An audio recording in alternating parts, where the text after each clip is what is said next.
Can you say, God bless you, my brother? God bless you, my sister. Hallelujah. Isang pagkakataon pribileyo, muli tayong makapanambahan sa ating Panginoon. Amen po ba? Hallelujah. Magkaroon ka ng kagalakan sa presensya ng ating Panginoon. Can you clap our hands, church?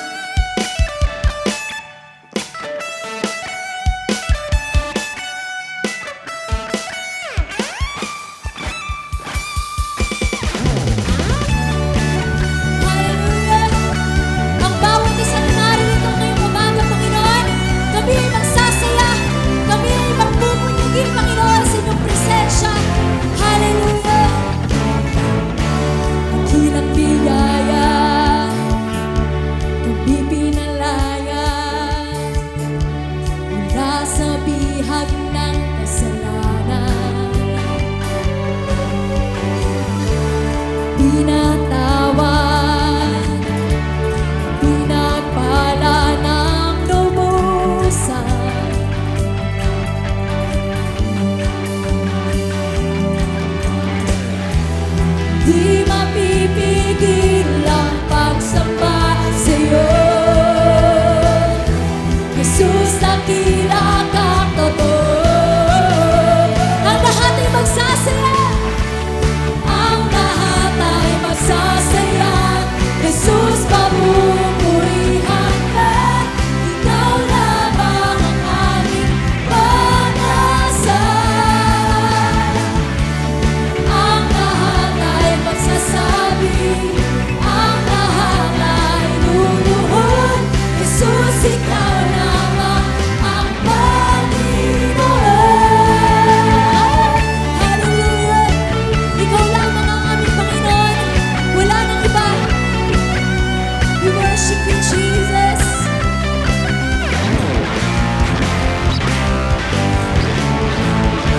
Dakilang biyaya,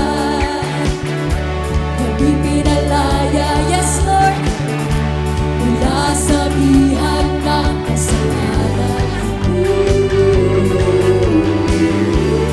Pinatawad, pinaman, hallelujah. We worship you, Jesus. Hindi mapipigil ang pagsamba sa'yo, Jesus, dakila kang totoo. Ang lahat ay magsasaya, Jesus, papupurihan ka, ikaw lamang ang aming pag-asa.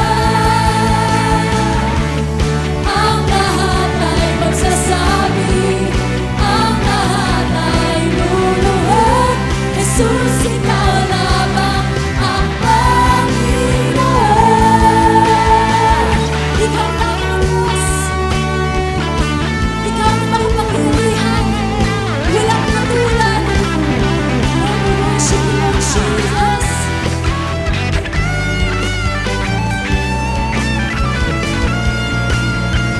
Ang lahat ay mapupuri sa'yo. Ang lahat ay magsasaya, Jesus, papupurihan ka, ikaw lamang ang aming pag-asa. Ang lahat ay magsasabi, ang lahat ay luluhod, Jesus, ikaw lamang ang Panginoon.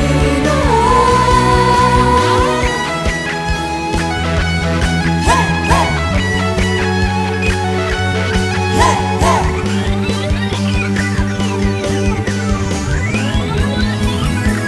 Sabay-sabay! Lagi ang aking nadarama, sa tuwing kapiling ka, ang puso ko'y sumisigla, kapag sa'yo'y sumasamba.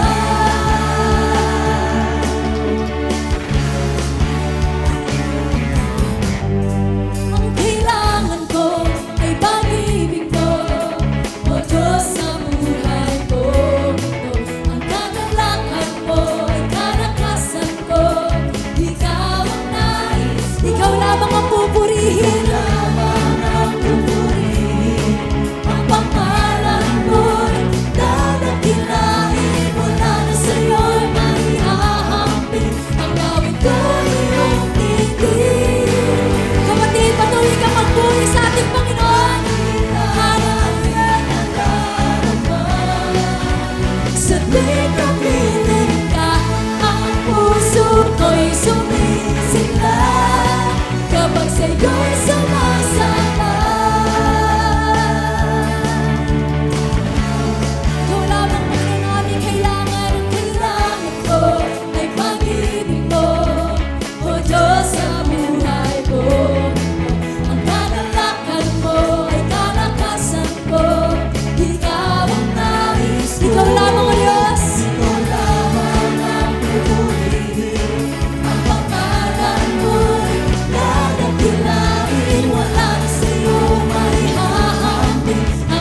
sa'yo'y sumasamba, lagi ng aking nadarama.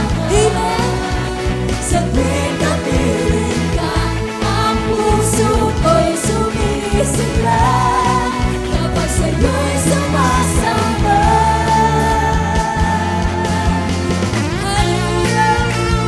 Patuloy kami magpupuri ng awit sa'yo, Diyos. Sapagkat kung naroon ang iyong presensya, mayroong kalayaan. Ikaw lamang ang pupuri. Ang pangalan mo'y dadakilain. Wala na sa'yo maihahambing. Ang awit ko'y iyong tingin. Come on, church! Itaas mo ang iyong tinig sa ating Panginoon. Kita ang aking nadarama. Hallelujah! Sa tuwing kapiling ka, ang puso ko'y sumisigla kapag sa'yo'y sumasamba. Lagi ng aking nadarama. We worship you, Jesus. Sa tuwing kapiling ka, ang puso ko'y sumisigla kapag sa'yo'y sumasamba. Lagi ng aking nadarama. Sa tuwing kapiling ka, ang puso ko'y sumisigla kapag sa'yo'y sumasamba. We worship you, Jesus.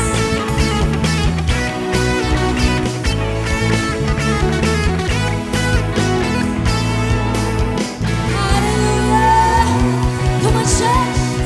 Patuloy. Kapatid, gawin mong panalangin itong awiting ito. As we sing this song, patuloy na mangusap ang banal na Santong Espiritu sa bawat isa sa atin. You are welcome here, Holy Spirit, our precious one. Patuloy mo kaming sabayan. Patuloy mo kaming samahan namin, Panginoong Yesus. Pumagitna ka sa aming pag-aawitan. Move in this place. We declare it in Jesus' name.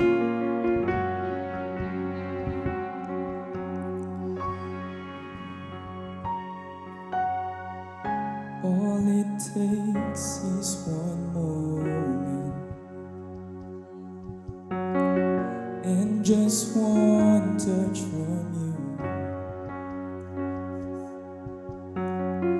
Put aside all distractions, 'cause I came for you.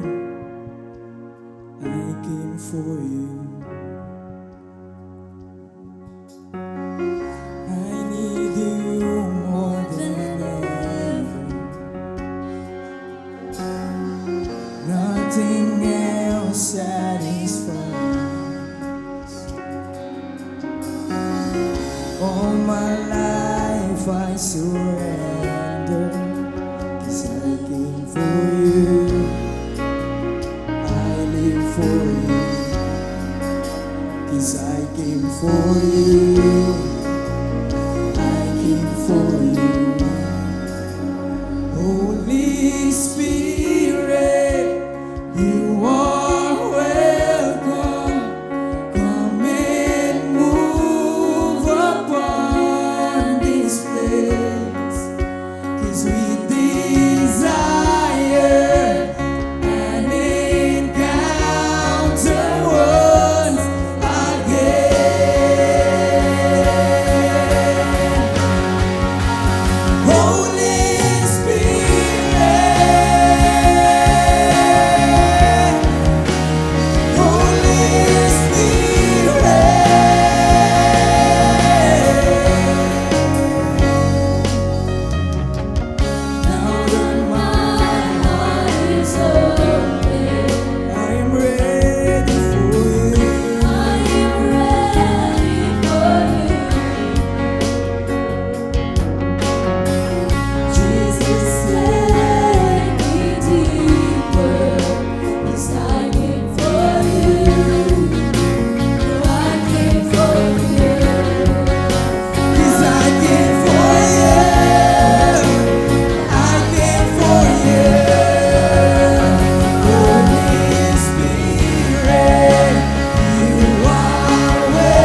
make room.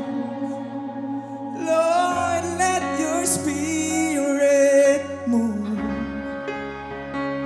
Have your way in this place.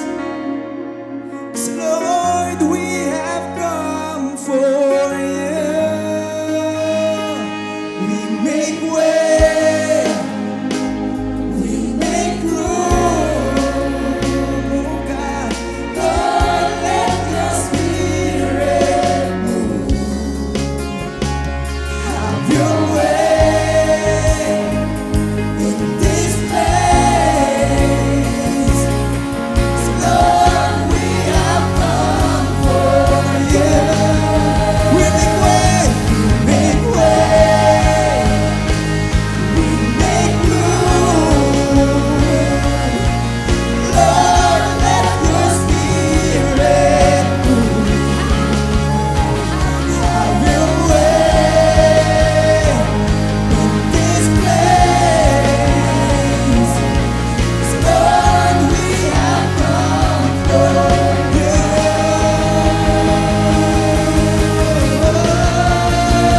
Holy Spirit, you are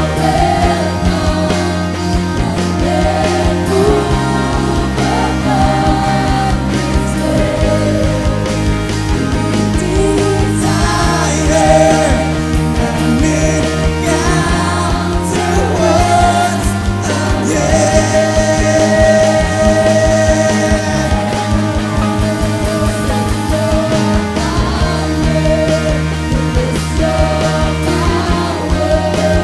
so we'll never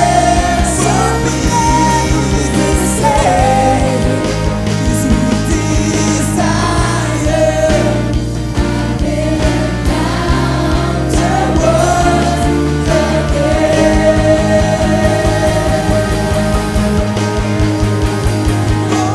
Holy Spirit,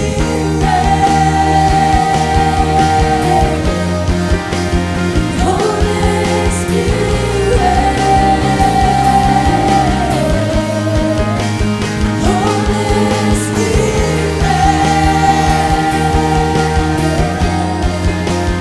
Holy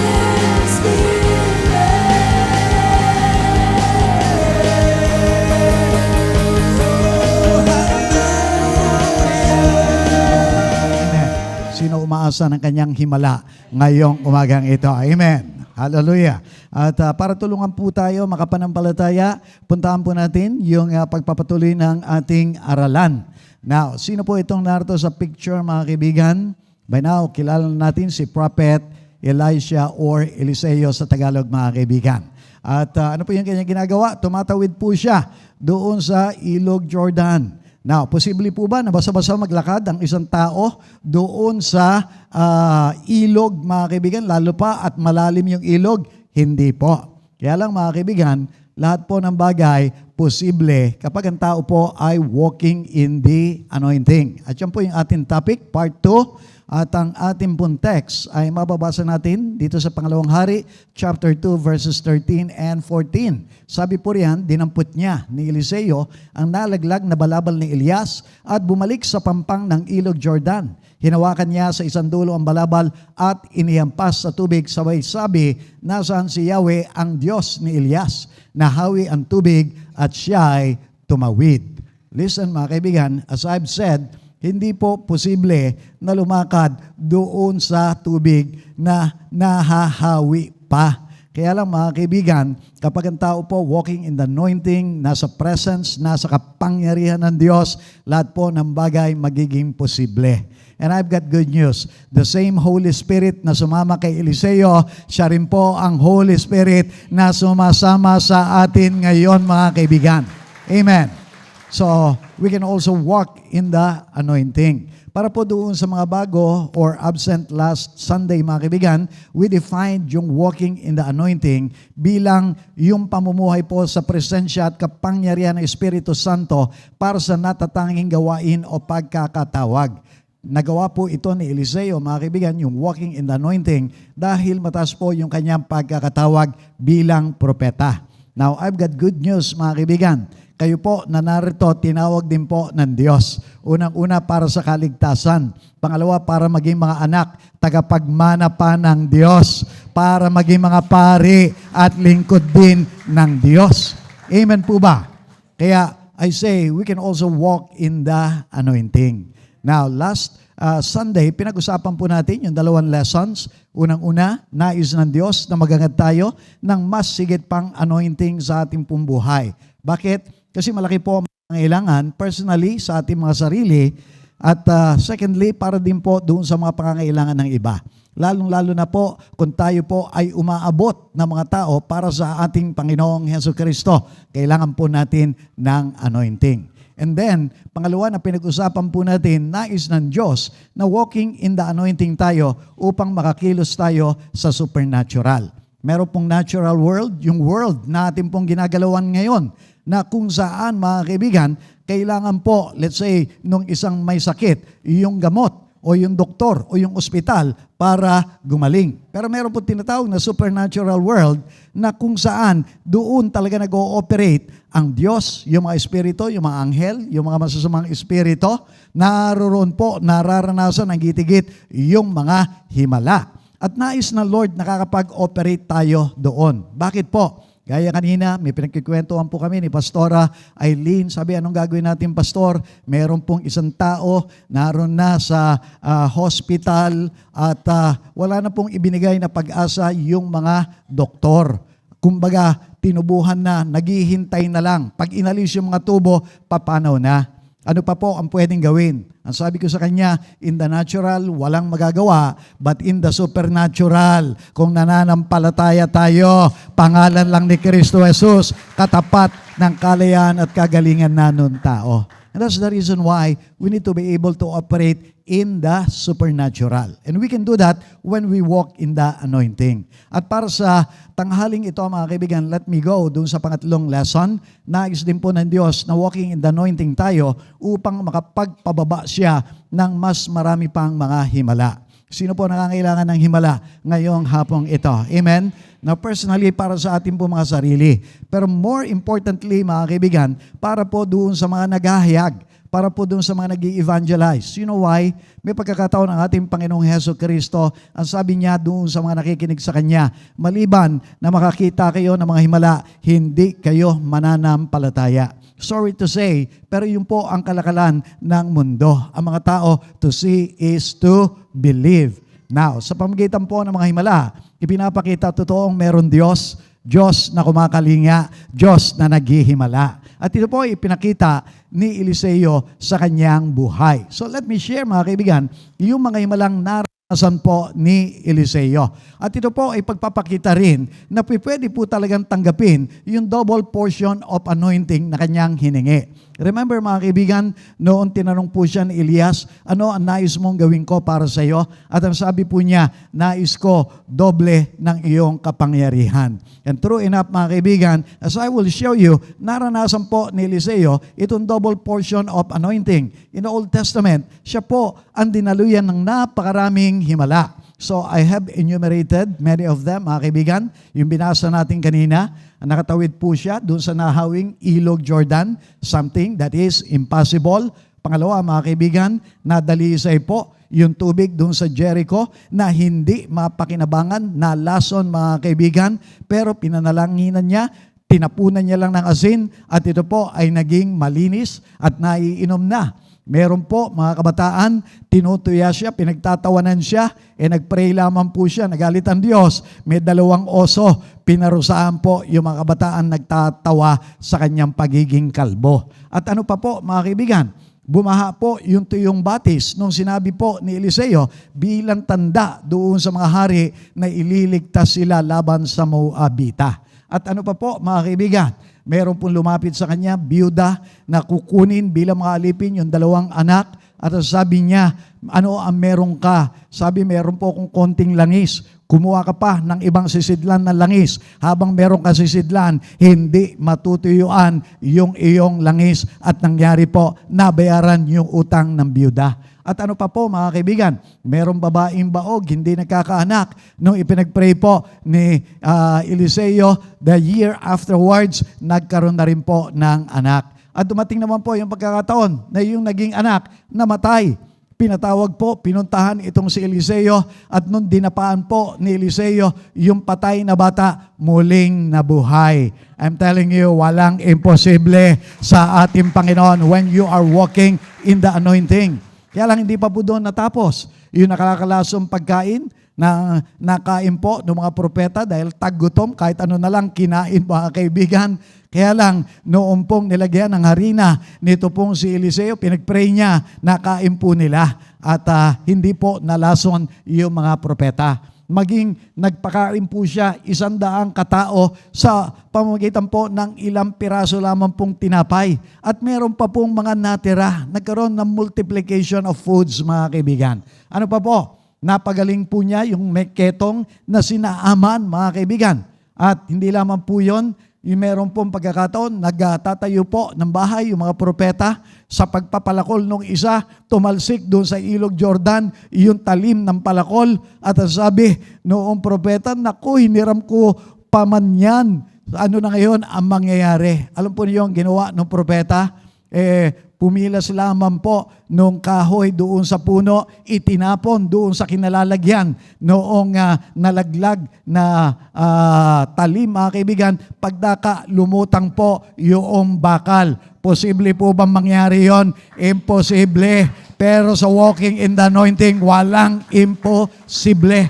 At ano pa po, mga kaibigan, nabulag po at nahuli yung mga sundalo ng Syria na dapat huhuli po sa kanila nung kanyang katulong. At kahit na nga po patay na si Elisha, meron pa pong himala na naranasan. Meron pong pagkakataon, mga kaibigan, meron mga maglilibing sana katabi nung libingan nitong si Eliseo, mga kaibigan. May mga tulisan na dumating. Natakot po yung mga naglilibing na itapon nila, na bitawan po nila yung kanilang inililibing doon sa katabi na libingan kung saan naroon po yung mga kalansay nitong si Eliseo. Sabihin ko po sa inyo, yung patay muling nabuhay nung madikit doon sa kalansay ni Eliseo. Such is the power manifesting po doon sa mga tao who are walking in the anointing. Makinig po kayo, nangyari iyan doon sa buhay ni Eliseo. Pwede rin pong mangyari sa bawat isa sa atin when we also walk in the anointing. Lakaran po natin. Now, I say, parehas po na Espiritu Santo, sumama kay Eliseo, kasama din po ng mga believers ni Kristo ngayon. Paniwalaan po, gamitin din yung kapangyarihang ipinagkatiwala sa atin. Bakit ko po sinabing pinagkatiwala? Dito po sa Gawa 1:8, may pangako ang ating Panginoong Hesus Kristo. Subalit tatanggap kayo ng kapangyarihan, pagbabasa inyo ng Espiritu Santo, kayo'y magiging masaksi ko sa Jerusalem, buong Judea, sa Samaria, at hanggang sa dulo ng daigdig. Nangyari na po ba ito, mga kaibigan? At chapter after that, nangyari po in the form of tongues of fire, bumaba po ang Espiritu Santo doon po sa mga mananampalataya during that time. At nakagawa po ng mga himala, ito pong mga unang Kristiyanong ito. At kung titingnan natin, let me ask you, ano po yung mga himalang nagawa ng mga early Christians noon? Ano rin po yung mga nagagawa natin ngayon? Wala pong expiry date ang kabutihan ng ating Panginoon. Wala pong expiry date yung kapangyarihan, yung anointing, yung ipinangako noon, pangako pa rin sa ating ngayon. Kung paniniwalaan, lalakaran lamang din po natin, mga kapatiran. Ano po yung naranasan nila noon? Example, dito po sa Gawa, chapter 5, samantala, parami ng parami ang mga lalaki at babaeng sumasampalataya sa Panginoon. Bakit po sila dumadami, mga kaibigan? Dahil nararanasan po nila yung kapangyarihan ng Diyos. Nakikita po nila yung mga himala na ginagawa ng mga apostol, ng mga walking in the anointing. Dinadala sa mga lansangan ang mga may sakit at inilalagay sa mga papag at banig upang pagdaan ni Pedro ay matamaan man lamang ng kanyang anino ang ilan sa kanila.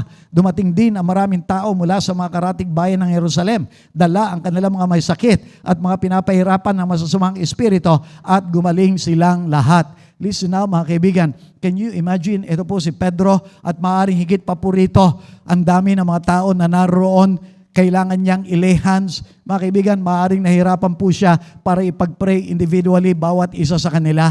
So ano po ang kanyang ginawa? Naglakad na lamang po siya. Lahat ng tinatamaan ng kanyang anino, nagsisigalingan din. Ganun po yung kapangyarihan na dumadaloy dun sa tao walking in the anointing. And here's the good news. Ang sabi po ron, at gumaling silang lahat. Listen now mga kaibigan, wala pong malaking sakit sa ating Panginoon. Wala pong malaking pangangailangan na hindi kayang tugunan ng ating Panginoon. Kung tayo po walking in the anointing, sumasa atin ang presensya, ang kapangyarihan ng Espiritu Santo, walang imposible sa atin. Kailangan lamang din po natin maniwala. Kailangan lamang din po natin hakbangan, lakaran yung mga salita at pangako ng Diyos. Gaya nga po ng sabi ng ating Panginoon, kung kayo ay may pananampalataya sa Diyos na sinlakin ang buto ng mustasa, maaari ninyo sabihin sa bundok na ito, lumipat ka roon at ito ay lilipat nga. Tunay na walang bagay na hindi ninyo magagawa. Pakisabi doon sa iyong katabi, walang imposible sa Diyos. Lahat posible sa Diyos. Ikaw na may bundok ng problema, kaya mong utusan yung bundok ng problema mo, lalabas yan, aalis yan sa buhay mo, kaibigan. Amen po ba? I want you to understand. Kaya nga po, napakalaga, we operate in the supernatural. Ang kailangan lamang po doon, mga kaibigan, ay yung ating pananampalataya. Hindi po binabantayan ng Diyos doon yung pera. Ang binabantayan ng Diyos doon yung ating pananampalataya. And there's the good news. Ang sabi niya, kahit na nga lang kasing liit na ng butil ng mustasa, the tip of your ballpen, yun po yung size ng mustasa. That's good enough para magpagalaw ng mga bundok. Kasama na yung bundok ng problema. But listen now, bakit ganon? Bakit marami doon sa mga Christians, hindi po ito malakaran, maakbangan? Maaring nauunahan po tayo ng takot, ng pagdududa. Maaari po, may mga sinubukan tayo, hindi gumaling, hindi lumaya yung tao. But I want you to understand, huwag po kayong titigil because you do not know. Yung susunod mong ipagpe-pray, baka yun ang lalaya, baka yun na yung gagaling, baka doon na parating yung mga malalaking himala sa iyong buhay. Listen now, ang kinakailangan po natin, humakbang. Ang kinakailangan po natin, paniwalaan yung mga sinabi ng ating Panginoon. Listen now, trabaho po ng Espiritu Santo yung gumawa ng aktual na himala. Listen, nung Friday po, meron po akong pinag-pray mga kaibigan, nagpagawa po ako, nagpaayos po ako ng aking relos. At habang ginagawa po yung aking relos, napansin ko yung gumagawa ng aking relos, ang laki-laki ng bukol po niya, ganito practically yung bukol doon sa kanyang ulo. At nung napansin ko, nung medyo na side view, maging dito sa kanyang likuran, doon sa kanyang batok, ganun ding kalaki yung narurumpo na bukol sa kanyang ulo, mga kaibigan. Sabihin ko po sa inyo, nung tinanong ko, Brad, magkano yung babayad ko? Sabi niya, hindi na po. Wala naman po ako halos ginawa maliit na bagay. Ako po yung natuwa at kinausap ko siya, Brad, pwede ba kitang makakwentuhan kahit sandali? Sabi ko, ano yung nangyari sa iyo? Bakit ang lalaki ng mga bukol mo? At ang sabi niya, inborn po ito mula nung ipinanganak po ko, nariyan na po. At pinakilala ko sa kanya ang ating Panginoong Hesukristo. At ang sabi ko sa kanya, walang imposible sa ating Panginoon.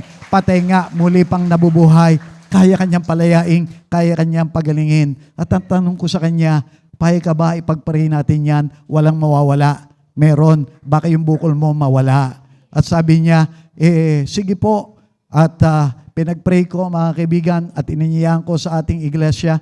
I do not know kung ano nangyari sa kanya pag-alis ko. But one day, sana makarating dito dahil inanyayahan ko, malaya na, magaling na. I don't know.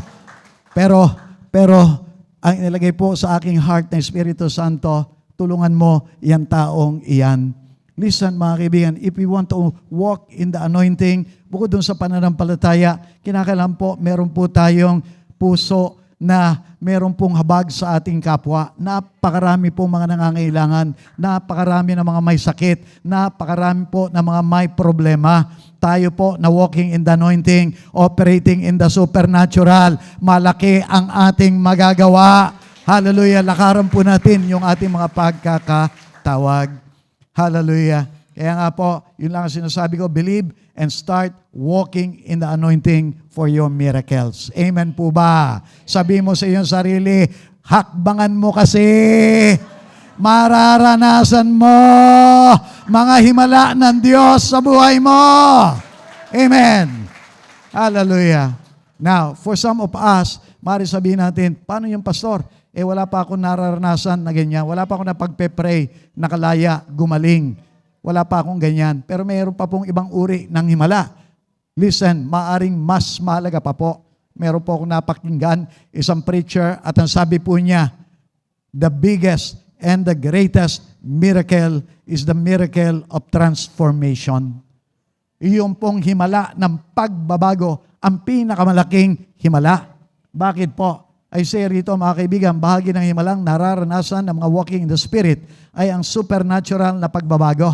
Why? Yung imposible sa sariling pagsusumikap, posible po sa Diyos. May mga pagkakataon po sa ating mga buhay, sinubukan po natin baguhin ang ating mga sarili. Tama po ba? Kaya nga, year after year, gumagawa tayo ng New Year's resolution only to find out later, bagsak na naman tayo, failure na naman tayo doon sa ating New Year's resolution. You know why? Dineklara na rin po kasi ng Biblia, nature po natin, piliin yung kasamaan, piliin yung kamalian. Ito po ang sabi ng Jeremias 13:23, kaya bang baguhin ng isang Etiope ang kulay ng kanyang balat? O maalis kaya ng isang leopardo ang kanyang mga batik? Kapag iyan ay nangyari, matututo na rin kayong gumawa ng matuwid. Kayo na walang ginagawa, kundi pawang kasamaan.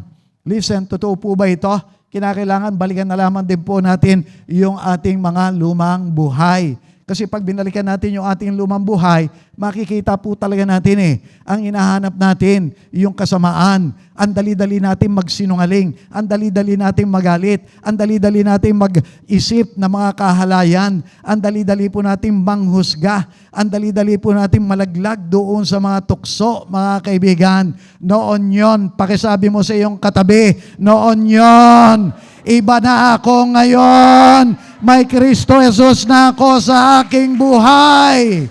Amen. Hallelujah. Sino po rito nakaranas ng mabuting pagbabago sa kanyang buhay? Taas ang kamay. Buhay po kayong patotoo. Kumikilos ang Diyos, nag-iimala ang Diyos. Hallelujah. At yun po ay hindi sa sarili natin pagsusumikap, kundi dahil po sa kapangyarihan ng Diyos na sumasa atin. Gaya nga po, nasabi ni Pablo dito sa aklat ng Tito, masaganang ipinagkaloob ng Diyos sa atin ang Espiritu Santo sa pamamagitan ng ating tagapagligtas na si Jesucristo upang tayo gawing matuwid sa pamamagitan ng kanyang kagandahan loob at tayo maging tagapagmana ng inaasahan nating buhay na walang hanggan. Listen now mga kaibigan, pag dumating po ang Espiritu Santo sa atin na ipinadadala ng ating Panginoong Heso Kristo, may gagawin po siya, i-impluensyahan niya tayo, i-convict niya tayo, paalalahanin niya tayo sa mga kasalanan, kung kaya't nakakapagsisi po tayo, kaya nakakalakad tayo sa kabanalan, sa katuwiran ng Diyos. At hindi lamang po yan, gagabayan niya tayo doon sa mga tamang desisyon. Bibigyan niya tayo ng power para makasunod po doon sa mga naisin ng Diyos sa ating pong mga buhay. Sino po uli nakaranas ng katuwiran sa kanyang buhay mula nung tanggapin niya ang Espiritu Santo? Amen. Buhay po tayo mga patotoo. Totoo yung ating pinag-uusapan. Now, listen, at ano po yung ating mga naranasan after that? Listen, tayo na puno ng mga takot, pag-aalala, tayo na halos hindi makatulog, pero nung dumating sa atin ang Espiritu Santo, ito na po yung ating mga naranasan. Sabi po, subalit ang bunga ng Espiritu ay pag-ibig, kagalakan, kapayapaan, pagtsatsaga, kabaitan, kabutihan, katapatan, kainahunan, at pagpipigil sa sarili. Sino po sa inyo nakakaranas ng mga bagay na iyan? Kahit wala pang kinain, kahit may mga problema, kahit may mga umuusig sa inyo, payapa pa rin kayo, masaya pa rin kayo, praise the Lord pa rin po kayo. Amen. That is no longer you working sa iyong buhay, kaibigan, but that is God working sa buhay mo.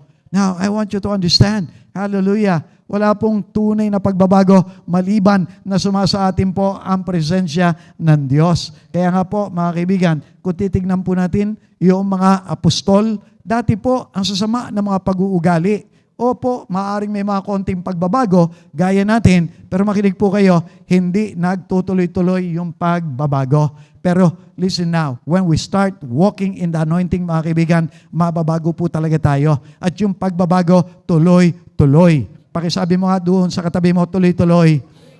Hanggang sa kunin na tayo ng ating Panginoong Heso Kristo. Tuloy-tuloy yung mabuting pagbabago sa ating pong mga buhay. And minsan, inaalo ng Lord yung mga problema, yung mga pagsubok, yung mga pag-uusig sa ating po mga buhay for us to fully understand. Hey anak, nariyan ako sa iyo. Hindi kita iniiwanan. Patotoo niyan, may kapayapaan ka kahit may pinagdaraanan ka. Sino po may mga kapayapaang kagalakan? Bagamat may mga pinagdaraanan. Buhay na patotoo po yan. Sumasa inyo ang presensya ng Diyos.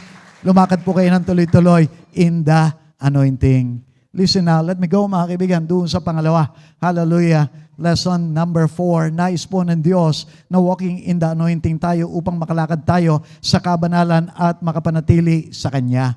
Bakit po mga kaibigan? I want you to understand, tinawag po tayo maging sa kabanalan. Ano po ba unang-una yung kabanalan? Ang definition po ng kabanalan or holiness in English ay ito, a state of being set apart, dedicated to God's purpose, and reflecting His divine nature. Now, ibig po sabihin sa Tagalog, inihiwalay na, itinalagan na para sa gawain ng Diyos, para dun sa layunin ng Diyos. At ang sabi pa po riyon, reflecting His divine nature. Listen now, kapag inihiwalay ka sa Diyos, I'm telling you, kapag lagi mong kasama ang Diyos, kung ano ang Diyos, magrarab-on sa inyo, hahawa sa iyo. Kaya kung siya po ay banal na Diyos, magkakaroon din po tayo ng kabanalan. Kung siya po yung prinsipe ng kapayapaan, magkakaroon din po tayo ng kapayapaan. Kung siya po ay puno ng hustisya, matuwid na Diyos, ganun din po ang ating mararanasan. Now, sa buhay po ni Eliseo, let me show to you kung paano po naipakita yung kabanalan, pagiging set apart. Pagdaan ni Elias sa tapat ni Eliseo, inalis ni Elias ang kanyang balabal at ibinalabal kay Eliseo. Iniwan naman ni Eliseo ang mga toro, humabol kay Elias at nakiusap, magpaalam po muna ako sa aking amatina at pagkatapos ay sasama na ako sa inyo. Sumagot naman si Elias, sige, umuwi ka muna. Umuwi nga si Eliseo, nagpatay siya ng isang pares na toro at iniluto. Ginamit niyang panggatong ang mga pamatok at mga araro. Ipinakain niya ito sa mga tao at sumunod kay Elias at naging lingkod niya. Alam po niya yung kahulugan nung inilagay yung balabal sa kanya. Tinatawag po siya para maging propeta eventually ng bansang Israel. Ano po yung naging response niya? Nawa ito rin yung ating response, yung kabanalan. Pumayag po siya, maitalaga siya doon sa kanyang pagkakatawag, doon sa gawain ng Diyos. At bilang pagpapakita, mga kaibigan, na wala po siyang second thought, mga kaibigan, wala po siyang pag-aalinlangan. Ano ang kanyang ginawa? Kinatay po niya, pinakain niya na yung toro na kanyang ginagamit doon sa kanyang pagsasaka. Pinanggatong na po niya yung kanyang araro, yung kanyang pong equipment doon sa pag-aararo. Bakit po mahalaga na maunawaan natin ito? Listen, dapat po kung tayo rin ay tinawag ng Diyos as we have been called, dapat po mga kaibigan, iniiwanan na rin po natin completely yung ating po mga lumang buhay. Dapat po sinusunog na natin yung mga bagay na nag-define sa atin doon sa lumang buhay natin bilang mga makakasalanan. Ano po ibig kong sabihin? Kung bago po natin natagpuan ang ating Panginoong Heso Kristo, manginginom tayo, nagsisigarilyo tayo, nagdodroga tayo, dapat binibitawan na natin yan. Kung dati po, hallelujah, addict po tayo doon sa mga computer games, doon sa pornography, dapat po sinusunog, binibitawan na rin natin yan. Talagang itinatalaga na natin ang ating mga buhay sa ating pong Panginoong Heso Kristo. Listen, dapat po ganoon mga kaibigan. Pag-aari na po tayo, binili na tayo ng ating Panginoong Heso Kristo. May mga bagay po, pag binili natin, gusto natin atin lang. Ganon din ang ating Panginoong Heso Kristo. Pag bumili ka ng toothbrush, kaibigan, ipinapairam mo ba, ipinapagamit mo ba sa iba? Hindi. Sasabihin mo, kadiri naman. Listen now mga kaibigan, minsan maaaring yun na nasasabi ni Lord sa atin, kadiri naman, binayaran na kita ng aking banal na dugo, yang kamay mo para sa akin na yan, yang bibig mo para sa akin na yan, yang mata mo para sa akin na yan, bakit ginagamit mo pa doon sa mga gawain ng demonyo? Listen now mga kaibigan, kung naroon po tayo doon sa punto na yon, bagmat narito tayo bilang mga Christians, kaya lang, pinapagamit natin sa kaaway paminsan-minsan yung bahagi ng ating po mga katawan, tayo po ay magsisi na. Listen mga kaibigan, hindi pa po huli. Mahal tayo ng Diyos. Let us all walk in the anointing. Sa presensya, sa kapangyarihan ng Espiritu Santo, makakapanagumpay po tayo. Now let me say this, hallelujah, minsan focus lamang po tayo doon sa outward manifestation of anointing. Doon sa panlabas na nakikita na kapangyarihan ng Espiritu Santo. Meron pong tinatawag na inward manifestation of the Holy Spirit. Yun po, mga kaibigan, yun nakikita sa ating panloob, yung pagbabago sa ating po mga pagkatao. Kaya nga dito sinasabi ko, mahalaga nararanasan natin ang mga himala ng Diyos, ngunit mas mahalaga na nakakapanatili tayo sa Kanya, dala ng kabanalan. At magagawa lamang po natin ito kung patuloy din tayong walking in the anointing tulad ni Eliseo. Bakit po mga kaibigan? Dito po may paalala, Hebreo 12:14. Sikapin ninyo makasundo ang lahat at magpakabanal sapagkat hindi nyo makikita ang Panginoon kung hindi kayo mamumuhay ng ganito. Listen mga kaibigan, ang Diyos po ay banal at hahanapin po niya yung kabanalan doon sa kanyang templo, doon sa kanyang mga pananahanan. At ang sabi po niya, kung wala yung kabanalan, hindi ninyo ako makikita, hindi ninyo ako mararanasan, hindi ninyo mararanasan yung anointing na aking ipinangako sa inyo. Listen now, may mga pagkakataon, meron po tayong mga pinagpipray ng deliverance. In the course ng deliverance, sumisigaw yung masamang espiritu na nakalutang at sinasabi niya, may mensahe ang inyong Diyos. Pinapasabi niya, meron mga gumagawa ng kasalanan sa inyo doon sa mga manggagawa. At may mga pagkakataon po, sinasabi, pati kung sino po yung mga gumagawa ng kasalanan at kung ano yung kasalanan mga kaibigan. Bakit po ginagawa ng Diyos? Sabi niya, hindi siya makababa. Listen now mga kaibigan, kahit napakarami po natin dito, gustuhin man bumaba ng presensya ng Diyos. Pero kung marami sa atin namumuhay sa karumihan, sa kasalanan, mahadlangan po ang pagbaba ng presensya ng Diyos. Listen mga kaibigan, kaya kinakailangan po, tayo po ay hindi pumapayag na makompromiso. Kaya mga kaibigan, magsiyasat din po tayo. Ano po yung mga bagay na nagpaparumi sa atin sa mga pagkakataong ito. At alalahanin natin mga kaibigan, meron po sinabi doon sa Mateo chapter 7 verse 21. Ano po ang sabi ng ating Panginoon? Hindi lahat ng mga tumatawag ng Panginoon, Panginoon ay papasok sa kaharian ng kalangitan, kundi yaon lamang mga tao na sumusunod sa kautusan ng aking Ama. Listen now mga kaibigan, hallelujah. To whom much is given, much will be demanded. Tayo po, mga kaibigan, na binigyan ng presensya ng Espiritu Santo, kapangyarihan ng Espiritu Santo, inaasahan po ng Diyos, lalakad tayo sa kabanalan. Lakaran na po natin. Listen, hindi ko po alam kung ano yung ating kalalagayan ngayon. Maybe we feel convicted right now. Maybe we feel guilty right now. Maaaring hinahadlangan ko pala ang presensya ng Diyos doon sa iglesia. Pero all is not lost, mga kaibigan. Ang ating pong Diyos, Diyos na maraming pagkakataon. Pwede tayong lumapit sa Kanya. Pwede tayong magpakumbaba. Pwede tayong humingi ng kapatawaran. Pwede tayong maglumuhod. Pwede tayong umiyak. Lord, patawarin mo ko. At sabihin ko po sa inyo, patatawarin tayo. Ibabalik yung saya, yung galak ng ating po mga kaligtasan. Ibababa niyang muli yung mga anointing na ipinaranas na po sa ating mga buhay.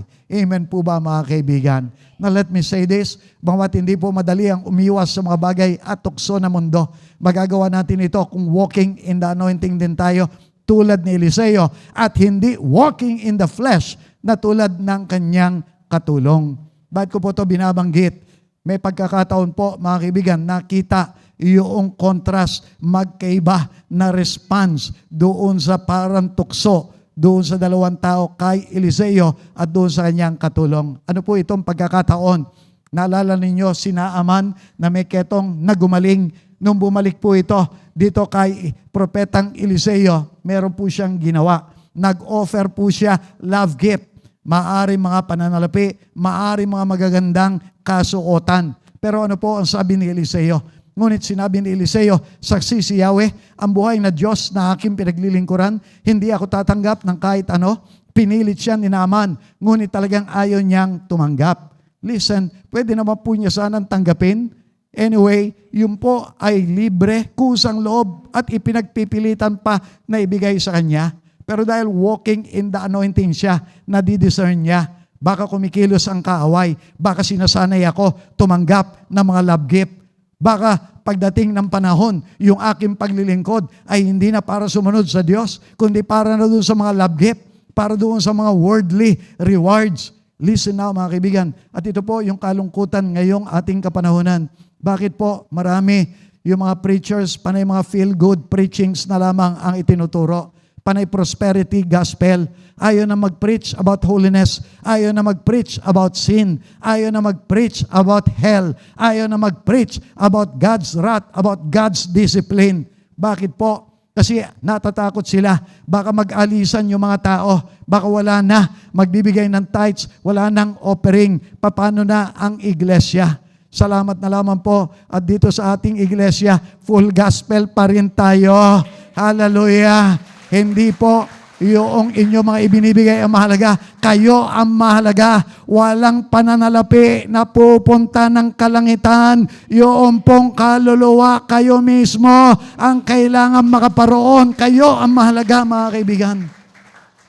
Kaya nga po, mga kaibigan, kung meron man po tayong pinagmamalaki dito sa iglesia na ito, pinagmamalaki natin lahat ng bagay dito, libre. Hallelujah. Libre. Bakit libre, Pastor? Abe, dumalo ka nga doon sa ating Bible School, libre. Libre yung ating walang tuition fee, mga kaibigan ha. Libre, pati material, pati merienda, libre. Mamaya yung mga seniors, meron po kayong fellowship, wala kayong binabayaran doon sa masarap ninyong kinakain, libre. Yung mga walang pamasahe, mga kaibigan, pati pamasahe, libre. Hallelujah. Yung pong mga kasal, yung pong mga child dedication, yung pong mga funeral services natin, libre lahat, mga kaibigan. Saan ka pa nakakita niyan? Now listen now, mga kaibigan. Meron po dati, pastora, nagtanong sa akin Sabi, naroon pa po tayo sa lugar na maliit pa yung church natin. Kakamot-kamot siya. Sabi niya, Pastor, bakit dito ka nagtayo ng church? Sabi ko, bakit? Ano problema? May hirap yung mga tao rito paano lalago yung church ninyo? Saan kayo kukuha ng panggastos ninyo? Sabi ko, hindi ko na problema yung problema ng Diyos yun. Ang problema namin, abutin yung mga tao. Pero look where we are right now, mga kaibigan. Pinagpala po tayo ng ating Panginoon. Freely we receive, freely we give. Yung kapahayagan ng Diyos, yung mga himala ng Diyos sa mga kapatiran, mga kaibigan. Magpatuloy po tayo. Kaya nga po, mga kaibigan ayas, ano po yung mga tukso na nahihirapan tayong labanan? Now, let us start to walk in the anointing upang makapanagumpay po tayo, mga kaibigan. Hallelujah. Kung unawa natin kung ano yung ating po mga tukso, layuan natin. Especially when the Holy Spirit is convicting us, layuan mo yan, anak. Focus on the things of the Spirit. That's how we overcome. Read the Bible. Doon ka niya dadalhin. Pray. Dalo ka dito sa mga fellowships po natin. Hallelujah. Makinig ka ng mga worship songs. Hallelujah. At sabihin ko sa iyo, makakapanatili ang presensya ng Diyos sa iyong buhay. At makakapanatili ka sa kabanalan, sa katuwiran ng Diyos sa iyong buhay, kaibigan. Amen po ba? Now, listen now. Dahil mas mataas po ang inaasahan ng Diyos na kabanalan doon sa mga taong walking in the anointing, magkaroon din po tayo ng banal na takot. What do we mean by that? Alalahanin din po natin sina Samson at Haring Saul na dating mga walking in the anointing pero iniwanan ng Espiritu Santo at napahamak dahil sa pagbalik nila sa walking in the flesh. Meron po kasi mga nagtuturo, once saved, always saved. Kaya kahit ano pa ipamuhay, basta naligtas ka na. Lalo na basta dumadalo-dalo ka pa naman. Di bali, okay lang kahit pa meron tayong mga bisyo. Kahit pa meron tayong mga masamang ginagawa, okay lang yan. Basta narito tayo. Hindi po okay, mga kaibigan. Listen, meron pa mga mighty people of God na wala ang anointing sa kanila. Babasahin po natin si Samson nang mawala na ang kanyang kakaibang lakas. Ginising ni Delilah si Samson at kanyang sinabi, Samson, may dumarating na mga Pilisteo. Nagtangkang bumangon si Samson sapagkat akala niya ay makakawala siyang tulad ng dati. Hindi pa niya namamalayang iniwan na siya ni Yahweh. Biniyag siya ng mga Pilisteo, dinukit ang kanyang mga mata. Siya'y dinala nila sa Gaza, tinalian ng tanikalang tanso at pinagtrabaho sa isang gilingan sa loob ng bilangguan. Nakakalungkot po mga kaibigan, dahil mighty man of God po ito, isa po itong hukom ng Israel. Binigyan ng kakaibang lakas ng Diyos. Gumagapi daan-daan, even thousands nung kalaban mga kaibigan. Ganun po siya kalakas mga kaibigan.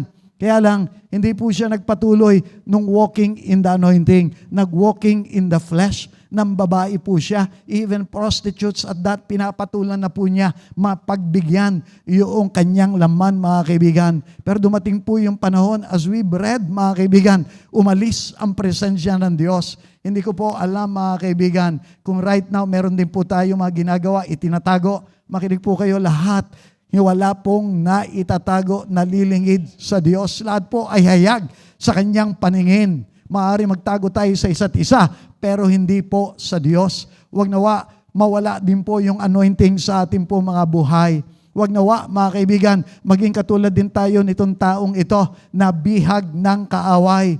Ano pa po, naitanikala. Kaya ano nangyari? Maaring nakakaranas tayo, tanikala ng kahirapan, tanikala ng sakit, tanikala ng kabiguan. Wala po tayong maranasang kapayapaan, kapahingahan. Bagamat ang prinsipe ng kapayapaan ng ating Panginoong Hesukristo ay dapat na sumasa atin. So listen now mga kaibigan, hindi pa po huli. Hallelujah, kaya po natin napapakinggan ang mensaheng ito. Dahil kung narin po tayo gaya ni Samson, may pagkakataon pa tayo. Pwede pa po tayong humingi ng tawad. Pwede pa po tayo magbago. Pwede pa natin lakaran yung anointing mga kaibigan. Amen po ba? So let us repent. Listen now, bilang pagtatapos mga kaibigan, let me just encourage everyone upang maranasan po yung walking in the anointing. Tanggapin po si Kristo na tagapagpadala ng Espiritu Santo. Listen now mga kaibigan, si Jesus po ang nagpapadala ng Espiritu Santo. Pinapadala po niya ang Holy Spirit doon sa mga tao na tumatanggap sa Kanya bilang Panginoon at tagapagligtas. Sino po rito tinanggap na ang ating Panginoong Hesukristo bilang kanyang Panginoon at tagapagligtas? Amen. Hallelujah. Now, ang kailangan po, ang susunod na mangyayari, ipinapadala po niya ang Espiritu Santo. Pagdating po ng Espiritu Santo, makikita natin outward manifestations through miracle, inward manifestations sa pamamagitan po ng bunga. Pero makinig po kayo, hallelujah, kinakailangan po makiisa tayo sa kanyang mga ginagawa upang manatili yung kanyang presensya. And then at the same time, I also say, tumulad din po tayo kay Eliseo, nirespeto yung kanyang pinuno. Bakit po? Kasi meron po mga iba, hindi nirerespeto yung mga lingkod ng Diyos. Kung ano-ano mga sinasabi laban doon sa mga lingkod ng Diyos, hindi pinapansin. Pero si Eliseo, mga kaibigan, pinansin po niya, ayaw nga niyang humiwalay doon sa kanya pong propeta. Now, understand mga kaibigan, kaya nung humingi po siya, anong gusto mong gawin ko sa iyo? Ang sabi niya, gusto ko doble ng iyong kapangyarihan, gladly po na bumaba po ito sa kanya. Kaya nga po, I also say dito, hingin din po natin ang kanilang panalangin at pagpapababa ng anointing. Ito po yung proseso sa iglesia mga kaibigan. Gaya nga po, dito sa Gawa 8:17, meron po mga new converts, bagong Christians po, doon sa lugarin po ng Samaria. Tinawag po sina Pedro at sila Juan, paano bumaba yung anointing. Ang sabi po riyan, ipinatong ni na Pedro at Juan ang kanilang kamay sa mga Samaritano at tumanggap ang mga ito ng Espiritu Santo. Sa pamamagitan po ng paglilay hands ng mga leaders, bumaba po yung anointing, yung presensya, yung kapangyarihan ng Espiritu Santo. I've got good news. Ganun pa rin po ang proseso ng Diyos.